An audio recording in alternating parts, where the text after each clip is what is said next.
ಸಮಾರಂಭದ ವೇದಿಕೆಗೆ ಆಗಮಿಸಿದಂಥ ಆತ್ಮೀಯರು, ಶಾಸಕರಾದಂಥ ಶ್ರೀಮತಿ ಕನೀಶ್ ಫಾತಿಮಾರವರೇ, ಶಾಸಕರಾದಂಥ ಶ್ರೀ ತಿಪ್ಪಣ್ಣಪ್ಪ ಕಮಕೂರವರೇ, ಮಹಾಪೌರರೇ, ಉಪಮಹಾಪೌರರೇ, ಜಿಲ್ಲಾಧಿಕಾರಿಗಳೇ, ನಮ್ಮ CEO ಅವರೇ, ಮಂಜರ್ ಅಲಂ ಖಾನ್ ಅವರೇ, ಪ್ರವೀಣ್ ಹರ್ಮಲ್ ಅವರೇ, ಏನು ಚಿಕ್ಕದಾಯ್ತು, ಹಾಗೂ ಇಲ್ಲಿ ಸೇರಿದಂಥ ಎಲ್ಲ ನಮ್ಮ ಅಕ್ಕ ತಂಗಿಯರೇ, ತಾಯಂದಿರೇ ಹಾಗೂ ನನ್ನ ಯುವ ಮಿತ್ರರೇ. ಜನರಲಿ ಏನಾಗುತ್ತೆ ಅಂದರೆ, ನನ್ನ ಜೊತೆ ಬಂದರೆ ಸ್ವಲ್ಪ ಈ ಕೆಲಸದ ಒತ್ತಡದ ಮೇಲೆ ಊಟ ತಿಂಡಿ ಟೀ ಕಾಫಿ ಸ್ವಲ್ಪ ಕಮ್ಮಿ ಸಿಗ್ತವೆ ನಮ್ಮಲ್ಲಿ. ನಿನ್ನೆಯಿಂದ ನಾನು ತಿಪ್ಪಣ್ಣಪ್ಪ ಕಮಕ್ನೂರವರು ಮುಂಜಾನೆ 9ರಿಂದ ರಾತ್ರಿ 10 ತನಕ ಜೊತೆಗೆ ಇದ್ವಿ. ಇವತ್ತು 9ವರೆಗೆ ಬಂದಿದ್ದೀವಿ. ನಿನ್ನೆ ಊಟ ಎಲ್ಲ ಟೈಮಿಗೆ ಸಿಕ್ತು, ಭಾಳ ಖುಷಿಯಾದ ಅವರು. ಸೊ ಅದಕ್ಕೆ ನಮಗೆ ಪ್ರಶಂಸೆ ಮಾಡ್ಲತ್ತಾರೆ. ಆದರೆ ನಿಮ್ಮೆಲ್ಲರಿಗೂ ನನ್ನ ಆಶೀರ್ವಾದ ಅಲ್ಲ, ನನ್ನ ಥರ ಜನರ ಆಶೀರ್ವಾದ ಇದ್ರೆ ನಿಮಗೂ ಒಳ್ಳೇದಾಗುತ್ತೆ, ನನಗೂ ಒಳ್ಳೇದಾಗುತ್ತೆ. ಪ್ರಜಾಪ್ರಭುತ್ವದಲ್ಲಿ ಜನ ಮುಖ್ಯ ಇರ್ತಾರೆ, ಜನರ ಸೇವೆ ಬಹಳ ಪ್ರಮುಖವಾಗಿದೆ. ಸರ್ಕಾರಗಳು ಬರ್ತವೆ ಹೋಗ್ತವೆ, ಆದರೆ ಸರ್ಕಾರ ನಾವು ನಮ್ಮ ರುಟೀನ್ ವರ್ಕ್ ಅಂತ ನಾವೇನು ಹೇಳ್ತೀವಿ, ಅಂದರೆ ನಮ್ಮ ಕರ್ತವ್ಯಗಳು ನಾವೇನು ಮಾಡಬೇಕು ಅದು ಸ್ಕೀಮ್ ಪ್ರಕಾರ, ಯೋಜನೆ ಪ್ರಕಾರ, ನೀತಿ ಪ್ರಕಾರ ಮಾಡ್ಕೊಂಡು ಹೋದರೆ ಯಾರು ಅಷ್ಟು ಕೇಳೋದಿಲ್ಲ. ಯಾವುದೇ ಸರ್ಕಾರ ಇರ್ಬೋದು, ಅವರು ಜನರ ಪ್ರೀತಿಗೆ ಪಾತ್ರರು ಯಾವಾಗ ಆಗ್ತಾರೆ ಅಂದರೆ ಯಾವಾಗ ಅವರು ಜನರ ಪರವಾಗಿ ಕಾಳಜಿ ಇಟ್ಕೊಂಡು ಕೆಲಸ ಮಾಡ್ತಾರೆ. ವಿಶೇಷವಾಗಿ ಸಹಾನುಭೂತಿ ಇರಬೇಕು, ಕಂಪ್ಯಾಷನ್, ಸಹಾನುಭೂತಿ ಇರಬೇಕು. ಯಾವ ಸರ್ಕಾರಕ್ಕೆ ಹೃದಯ ಇಲ್ಲ, ಯಾವ ಸರ್ಕಾರಕ್ಕೆ ಸಹಾನುಭೂತಿ ಇಲ್ಲ, ಅದು ಸರ್ಕಾರನೇ ಅಲ್ಲ ಅಂತ ನನ್ನ ಅಭಿಪ್ರಾಯ ಆಗಿದೆ. ಯಾಕಂದ್ರೆ ಇವತ್ತು ಎಲ್ಲರೂ ಮಾತನಾಡಬೇಕಾದ್ರೆ ವಿಕಲಚೇತನರ ಬಗ್ಗೆ ಇರ್ಬೋದು, ದಿವ್ಯಾಂಗದ ಬಗ್ಗೆ ಇರ್ಬೋದು, ಬಾಧಿತರ ಬಗ್ಗೆ ಇರ್ಬೋದು ಮಾತನಾಡ್ತಾ ಇದ್ದಾರೆ. ಯಾವ ಸರ್ಕಾರಕ್ಕೆ ಈ ಸಮಾಜಗಳ ಬಗ್ಗೆ ಕಳಕಳಿ ಇಲ್ಲ, ಅವರಿಗೆ ಅಧಿಕಾರ ಕೊಟ್ಟು ಉಪಯೋಗ ಇಲ್ಲ. ನಮ್ಮ ರಾಷ್ಟ್ರದಲ್ಲಿ ನಾವು ಸುಮಾರು 30 ದಶಲಕ್ಷ ಕೋಟಿ ಇದೆ. ಅದರಲ್ಲಿ ಸುಮಾರು 2.4% ರಿಜಿಸ್ಟರ್ಡ್ ಬಾಧಿತರಿದ್ದಾರೆ. ಅನ್ರಿಜಿಸ್ಟರ್ಡು ಅಷ್ಟೇ ಇರ್ಬೋದು ಅಂತ ನಾನು ಭಾವಿಸ್ತಾ ಇದ್ದೇನೆ. ಈ ಎಲ್ಲ ನಮ್ಮ ಸ್ನೇಹಿತರಿಗೆ ಸಮಾಜದ ಮುಖ್ಯ ವಾಹಿನಿಗೆ ತರಬೇಕು ಅಂದರೆ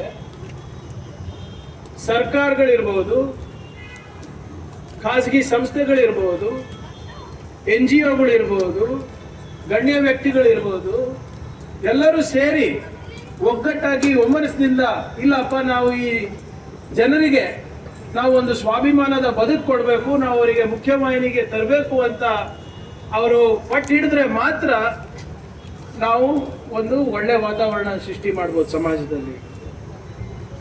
ಬರೀ ಇವರಿಗೆ ಸಾಮಾಜಿಕವಾಗಿ ನಾವು ಮೇಲೆತ್ತದಲ್ಲ, ಆರ್ಥಿಕವಾಗೂ ಕೂಡ ನಾವು ಅವರಿಗೆ ಸಹಕಾರ ಮಾಡಿದ್ರೆ ಸಮಾಜದ ಆರ್ಥಿಕ ವ್ಯವಸ್ಥೆಯನ್ನು ಸುಧಾರಣೆ ಆಗುತ್ತೆ. ಈಗ ನಾವು ಸುಮ್ಮನೆ ದೊಡ್ಡ ದೊಡ್ಡ ಸ್ಲೋಗನ್ ಕೊಟ್ಟರೆ ಆಗೋದಿಲ್ಲ. ವಿಕಸಿತ ಭಾರತ, ಅಮೃತ್ ಕಾಲ್, ಸ್ಕಿಲ್ ಇಂಡಿಯಾ, ಡಿಜಿಟಲ್ ಇಂಡಿಯಾ, ಈ ಎಲ್ಲ ಯೋಜನೆಗಳಲ್ಲೂ ಕೂಡ ಯಾರಿಗೆ ಅವಕಾಶ ಇಲ್ಲ, ಯಾರು ಅವಕಾಶದಿಂದ ವಂಚಿತರಾಗಿರ್ತಾರೆ, ಅವರಿಗೆ ಅವಕಾಶ ಮಾಡಿಕೊಟ್ರೆ ಮಾತ್ರ ನಮ್ಮ ಸಮಾಜದಲ್ಲಿ ನಾವು ಆರ್ಥಿಕ ಹಾಗೂ ಸಾಮಾಜಿಕ ಸುಧಾರಣೆಯನ್ನ ನಾವು ಕಾಡ್ಲಿಕ್ಕೆ ಸಾಧ್ಯ. ಎಲ್ಲಿವರೆಗೂ ನಿಮ್ಮೆಲ್ಲರಿಗೂ ಆರ್ಥಿಕ ಮುಖ್ಯವಾಹಿನಿಗೆ ನಾವು ತರ್ಲಿಕ್ಕೆ ಆಗೋದಿಲ್ಲ, ಅಲ್ಲಿ ತನಕ ನಮ್ಮ ಸುಧಾರಣೆ ಕಾಡ್ಲಿಕ್ಕೆ ಆಗೋದಿಲ್ಲ. Even people who are differently abled can contribute to the economy of the country, to the economy of the society ಅಂತ ಬರಬೇಕು. ಆವಾಗ ಮಾತ್ರ ನಾವು ಬದಲಾವಣೆಯನ್ನು ನಾವು ಕಾಣಬಹುದಾಗಿದೆ. ಈಗ ಅದು ಸಾಧ್ಯ ಆಗಿದೆ. ಈಗ ಹೊಸ ತಂತ್ರಜ್ಞಾನಗಳನ್ನ ನಾವು ನೋಡ್ತಾ ಇದ್ದೀವಿ. ಆ ತಂತ್ರಜ್ಞಾನವನ್ನು ಬಳಸ್ಕೊಂಡು ಇವತ್ತು ಬಹಳಷ್ಟು ಬಾಧಿತರು ಅವರು ಸ್ವಾಭಿಮಾನದ ಬದುಕನ್ನು ಬದುಕ್ತಾ ಇದ್ದಾರೆ. ನಾನೇ ನೋಡಿದ್ದೀನಿ. ಉದಾಹರಣೆಗೆ, ಕಣ್ಣಿರ್ಲಾರ್ದವರು ಇವತ್ತು ಟೀಚರ್ಸ್ ಆಗಿದ್ದಾರೆ, ಇಂಜಿನಿಯರ್ಸ್ ಆಗಿದ್ದಾರೆ, ನಮ್ಮ IAS KS ಓದಿದ್ದಾರೆ, ಕರ್ನಾಟಕದಲ್ಲಿ ಒಬ್ಬರು IAS ಆಗಿದ್ದಾರೆ, IFS ಆಗಿದ್ದಾರೆ.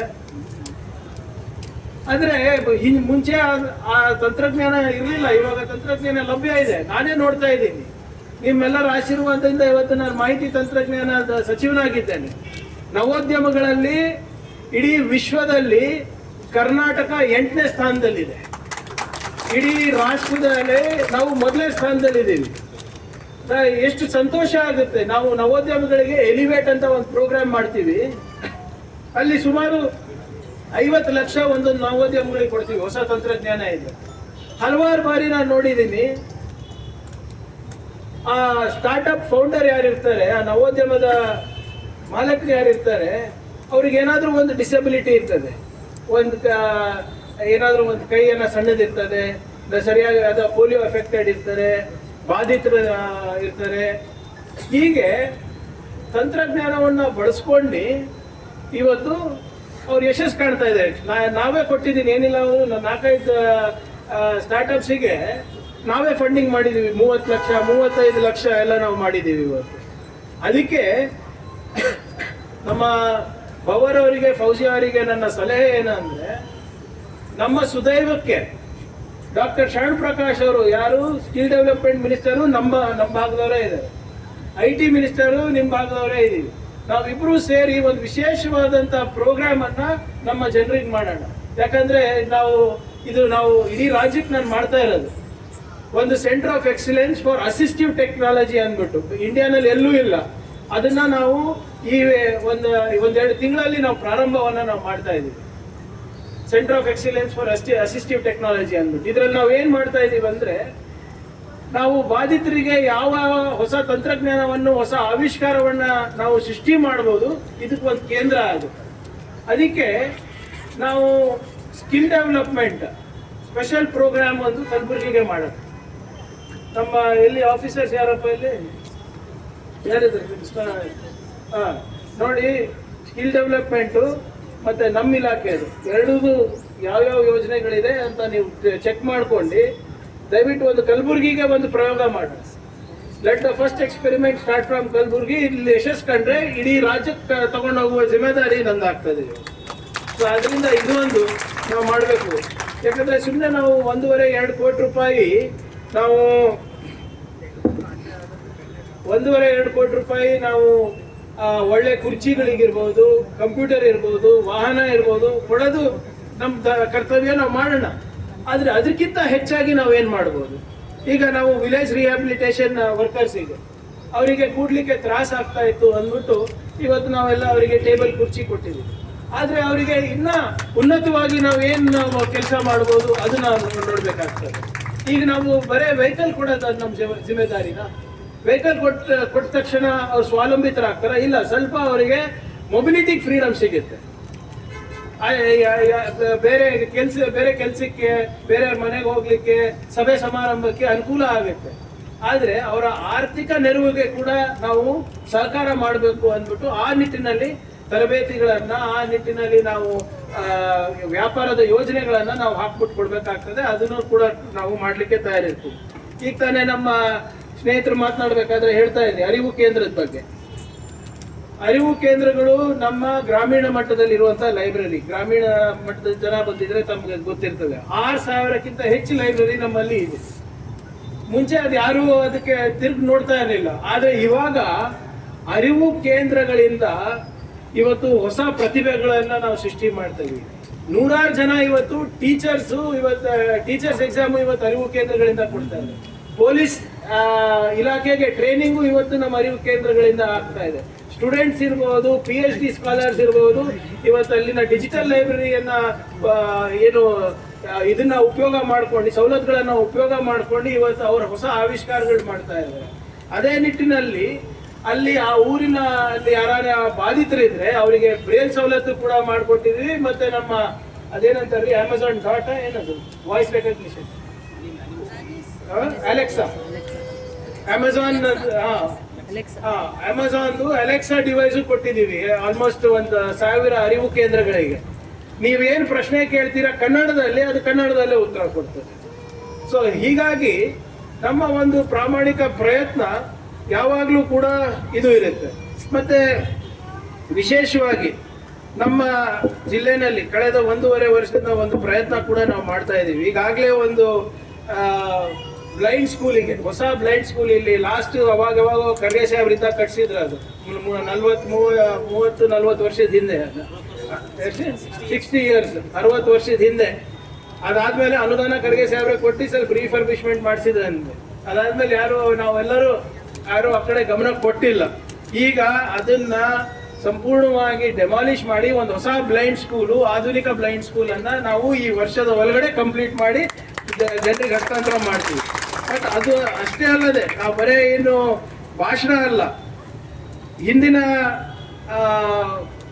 ಪಾರ್ಲಿಮೆಂಟ್ ಚುನಾವಣೆಯಲ್ಲಿ ಕೆಲವು ಜನ ಪೋಷಕರು ಬಂದು ನನಗೆ ಭೇಟಿಯಾಗಿದ್ರು, ತಾಯಂದ್ರು ಬಂದಿದ್ರು. ಬಂದು ನನಗೆ ಏನು ಹೇಳಿದ್ರು ಅಂದರೆ, ಸರ್ ನಮಗೆ ನಮ್ಮ ಮನೆಯಲ್ಲಿ ದುಡಿಯೋರು ಇಬ್ಬರಿದ್ದೀವಿ, ನಾನಿದ್ದೀನಿ, ನಮ್ಮ ಗಂಡ ಇದ್ದಾನೆ. ಆದರೆ ಸದ್ಯಕ್ಕೆ ದುಡಿತಾ ಇರೋದು ನಾವು ಒಬ್ಬರೇ. ಕಾರಣ ಏನಪ್ಪ ಅಂದರೆ ನಮ್ಮ ಮಕ್ಕಳು ದೇವರು ಸಂಪೂರ್ಣವಾಗಿ ಆಶೀರ್ವಾದ ಮಾಡಿಲ್ಲ, ಬಾಧಿತರಿದ್ದಾರೆ, ಅವರಿಗೆ ಮನೆಗೆ ಬಿಟ್ಟು ಹೋಗ್ಲಿಕ್ಕೆ ಆಗೋದಿಲ್ಲ. ಆಮೇಲೆ ನಾವು ನಮ್ಮ ನೆಂಟರು ಬೀಗರು ಮನೆಗೆ ಕಳಿಸ್ಬೇಕಂದ್ರೂ 1 ದಿನ ಇಟ್ಕೋತಾರೆ, 2 ದಿನ ಇಟ್ಕೋತಾರೆ. ಅವರಿಗೆ ಎಷ್ಟು ದಿನ ಅಂತ ನಾವು ಹೋಗ್ಬಿಡಕ್ಕಾಗ್ತದೆ, ನಮಗೂ ಮುಜುಗರ ಆಗುತ್ತೆ ಅಂತ ತಿಳಿಸ್ರು. ಹೀಗೆ ಒಂದು ನಾವು ಸರ್ವೆ ಮಾಡಿಸ್ತೀವಿ. ಸುಮಾರು 500ಕ್ಕಿಂತ ಹೆಚ್ಚು ಜನ ಬರೇ ನಮ್ಮ ಸಿಟಿನಲ್ಲಿದ್ದಾರೆ, 800ಕ್ಕಿಂತ ಹೆಚ್ಚು ಜನ ನಮ್ಮ ಸಿಟಿನಲ್ಲಿದ್ದಾರೆ. ಆ ಮಕ್ಕಳಿಗೆ ಅವ್ರೆಲ್ಲಾದ್ರೂ ಡೇ ಕೇರ್ ಸೆಂಟರ್ನಲ್ಲಿ ಬಿಟ್ಟು ಹೋದ್ರೆ, ಅಂದ್ರೆ ಹೆಂಗೆ ನಾವು ಮಕ್ಕಳಿಗೆ ಬೆಳಗ್ಗೆ ಸ್ವಲ್ಪ ಅವಧಿ ಈ ನರ್ಸರಿಗೆ ಬಿಡ್ತೀವಿ, ಶಾಲೆಗೆ ಬಿಡ್ತೀವಿ, ಆ ರೀತಿ ನಮ್ಗೆ ಏನಾದ್ರೂ ಒಂದು ಸವಲತ್ತು ಮಾಡಿಕೊಟ್ರೆ ನಾನು ಹೋಗಿ ದುಡಿಬಹುದು, ನಮ್ಮ ಮನೆಯ ಆರ್ಥಿಕ ಪರಿಸ್ಥಿತಿ ಸುಧಾರಣೆ ಆಗುತ್ತೆ ಅಂತ ನನ್ನ ಹತ್ರ ಕೇಳ್ಕೊಂಡು. ಅದು ಅವ್ರು ಹೇಳಿದಾದ್ಮೇಲೆ ನಾನು ಅವ್ರಿಗೆ ಒಂದು ಮಾತು ಕೊಟ್ಟಿದ್ದೆ, ನೀವು ಅದ್ರ ಬಗ್ಗೆ ನಿಶ್ಚಿಂತ್ರಿರಿ, ನಮ್ಮ ಸರ್ಕಾರ ಬಂದ ಮೇಲೆ ಖಂಡಿತವಾಗೂ ನಾವು ಡಿಸೇಬಲ್ಡ್ ಡೇ ಕೇರ್ ಸೆಂಟರ್ ಅನ್ನ ನಾವು ಮಾಡ್ತೀವಿ ಅಂತ ನಾವು ಮಾಡಿದ್ವಿ. ಈಗಾಗಲೇ ಲ್ಯಾಂಡ್ ಐಡೆಂಟಿಫೈ ಆಗಿದೆ, ಪ್ಲಾನ್ ರೆಡಿ ಆಗಿದೆ. ಇನ್ನ 1 ತಿಂಗಳು ಒಳಗಡೆ ಆ ಕೆಲಸನೂ ಪ್ರಾರಂಭ ಮಾಡಿ, ಇನ್ನ 1 ವರ್ಷದ ಒಳಗಡೆ ಅದನ್ನು ಕೂಡ ಹಸ್ತಾಂತರ ಮಾಡಿ. ಸೊ ನಾವು ಬರೇ ಏನು ಸಾಧನೆಯ ಇದು ಡಿವೈಸಸ್ ಅನ್ನ ಕೊಟ್ರೆ ಸಾಲದು. ಅವರಿಗೆ ಮುಖ್ಯವಾಹಿನಿಗೆ ತರಬೇಕು ಅಂದ್ರೆ ಪ್ರಾಮಾಣಿಕವಾಗಿ ಸಹಾನುಭೂತಿ ಇಟ್ಕೊಂಡು ನಾವು ಅವ್ರ ಪರವಾಗಿ ಕೆಲಸ ಮಾಡ್ಬೇಕು. ಆ ಕೆಲಸ ಇವತ್ತು ನಮ್ಮ ಸರ್ಕಾರ ಮಾಡ್ತಾ ಇದೆ, ನಿಮ್ಗೋಸ್ಕರ ಮಾಡ್ತಾ ಇದೆ, ನಮ್ಮ ಯುವಕರಿಗೋಸ್ಕರ ಮಾಡ್ತಾ ಇದೆ. ಇವತ್ತು ಇಷ್ಟೆಲ್ಲ ನೋಡಿದ್ರಿ, ಇವತ್ತು ತಮ್ಮ ಕಡೆ ಇವತ್ತು ಇಷ್ಟೆಲ್ಲ ಏನೋ ನಿಮಗೆ ವೈಯಕ್ತಿಕವಾದಂತ ಸಹಕಾರ ಇವತ್ತು ಸರ್ಕಾರದಿಂದ ಆಗ್ತಾ ಇದೆ. ಇಲ್ಲಿ ಇಷ್ಟೊಂದು ವಾಹನಗಳನ್ನ ತಾವು ನೋಡಿದ್ರಿ ಕಾರ್ಪೊರೇಷನ್ಗೋಸ್ಕರ. ಇದೆಲ್ಲ ಯಾರಿಗೋಸ್ಕರ ಮಾಡ್ತಾ ಇರೋದು? ಒಂದು ಉತ್ತಮವಾದಂತ ಕಲಬುರ್ಗಿ ನಮ್ಮ ನಾಗರಿಕರಿಗೋಸ್ಕರ ಕಟ್ಟಬೇಕು ಅಂತ ಒಂದು ನವ ಕಲಬುರ್ಗಿ ನಿರ್ಮಾಣ ನಮ್ಮ ಸಂಕಲ್ಪ ಆಗಿದೆ. ಆ ಸಂಕಲ್ಪವನ್ನ ನಾವು ತಮ್ಮ ಆಶೀರ್ವಾದ ಇದ್ರೆ 100% ಇನ್ನ 1-2 ವರ್ಷದಲ್ಲಿ ಅವೆಲ್ಲನೂ ಕೂಡ ಸಾಧಿಸ್ಲಿಕ್ಕೆ ಸಾಧ್ಯ ಆಗ್ತದೆ. ಆದ್ರಿಂದ ನಾನು ಹೇಳೋದಿಷ್ಟೇ, ನಾವೆಲ್ಲರೂ ಸೇರಿ, ಸರ್ಕಾರ ಇರ್ಬೋದು, NGOಗಳು ಇರ್ಬೋದು, ಅಥವಾ ಸಮಾಜದಲ್ಲಿ ಇರುವಂತ ಗಣ್ಯ ವ್ಯಕ್ತಿಗಳಿರ್ಬೋದು, ನಾವೆಲ್ಲರೂ ಈ ಸಮಾಜದ ಜನರಿಗೆ, ಈ ನಮ್ಮ ಜನರಿಗೆ, ಅವರಿಗೆ ಬೇರೆ ಏನೂ ಬೇಡ, ಅವಕಾಶ ಬೇಕಾಗ್ತದೆ. ಸೊ ಅವಕಾಶಗೋಸ್ಕರ ಕಲ್ಪಿಸೋದಕ್ಕೋಸ್ಕರ ನಾವು ಏನೇನು ಮಾಡಬೇಕು ಅದೆಲ್ಲರೂ ಪ್ರಾಮಾಣಿಕವಾಗಿ ಜೊತೆಗೆ ಸೇರಿ ಮಾಡಿ, ನಾವು ಅವರಿಗೆ ಅದೇನೇನು ಅಡಚಣೆಗಳಿದೆ ಅವರಿಗೆ ಆ ಅಡಚಣೆಗಳನ್ನ ನಿವಾರಣೆ ಮಾಡಿದ್ರೆ ಸಾಕು. ಎಲ್ಲರೂ ಸ್ವಾಭಿಮಾನದ ಬದುಕನ್ನ ಕಟ್ಕೊಡುವ ಶಕ್ತಿ ದೇವರವರಿಗೆ ಕೊಟ್ಟಿದ್ದಾರೆ. ಆದ್ರಿಂದ ನಾವೆಲ್ಲರೂ ಸೇರಿ ಅವರಿಗೆ ಸಾಮಾಜಿಕ ಹಾಗೂ ಆರ್ಥಿಕ ಮುಖ್ಯವಾಹಿನಿಗೆ ತರುವಂತ ನಿಟ್ಟಿನಲ್ಲಿ ನಾವೆಲ್ಲರೂ ಸೇರಿ ಕೆಲಸ ಮಾಡೋಣ ಅಂತ ತಮ್ಮ ಹತ್ರ ನಾನು ಕೇಳ್ಕೊತಾ ಇದ್ದೀನಿ. ಅದೇ ನಿಟ್ಟಿನಲ್ಲಿ ಇದು ನನ್ನ ವೈಯಕ್ತಿಕ ಜವಾಬ್ದಾರಿ ಆಗುತ್ತೆ ಕೂಡ. ನಾನು ಹೇಳ್ದಂಗೆ, ನಾನು ಮಾತು ಕೊಟ್ಟಂಗೆ ಬ್ಲೈಂಡ್ ಸ್ಕೂಲ್ ಆಗಿರ್ಬೋದು, ಡಿಸೇಬಲ್ಡ್ ಡೇ ಕೇರ್ ಸೆಂಟರ್ ಆಗಿರ್ಬೋದು, ಮತ್ತೆ ವಿನೂತನವಾದಂಥ ತರಬೇತಿ ಮತ್ತೆ ಹೊಸ ತಂತ್ರಜ್ಞಾನವನ್ನ ನಿಮ್ಮ ತನಕ ತಲುಪಿಸೋದಿರ್ಬೋದು, ಅದು ವೈಯಕ್ತಿಕವಾಗಿ ಜವಾಬ್ದಾರಿಯನ್ನು ತಗೊಂಡು ನಾನು ಮಾಡ್ತೀನಿ ಅಂತ ಹೇಳ್ತಾ, ಇವತ್ತು ಇಷ್ಟು ಬಿಸಿಲಿದ್ರು ಕೂಡ ಬಹಳ ತಾಳ್ಮೆಯಿಂದ ನಮ್ಮೆಲ್ಲರ ಮಾತು ಕೇಳಿದ್ದೀರಾ, ಬಂದಿದ್ದೀರಾ. ತಮ್ಮೆಲ್ಲರಿಗೂ ನಮ್ಮ ವೈಯಕ್ತಿಕವಾಗಿ ಹಾಗೂ ವೇದಿಕೆಯ ಪರವಾಗಿ ಇರುವಂಥ ಎಲ್ಲ ನಾಯಕರ ಪರವಾಗಿ ನಮಗೆ ಅಭಿನಂದನೆ ಸಲ್ಲಿಸ್ತಾನೆ ಅಂತ ಹೇಳಿ ಮಾತು ಮುಗಿಸ್ತೀನಿ. ಜೈ ಹಿಂದ್, ಜೈ ಕರ್ನಾಟಕ.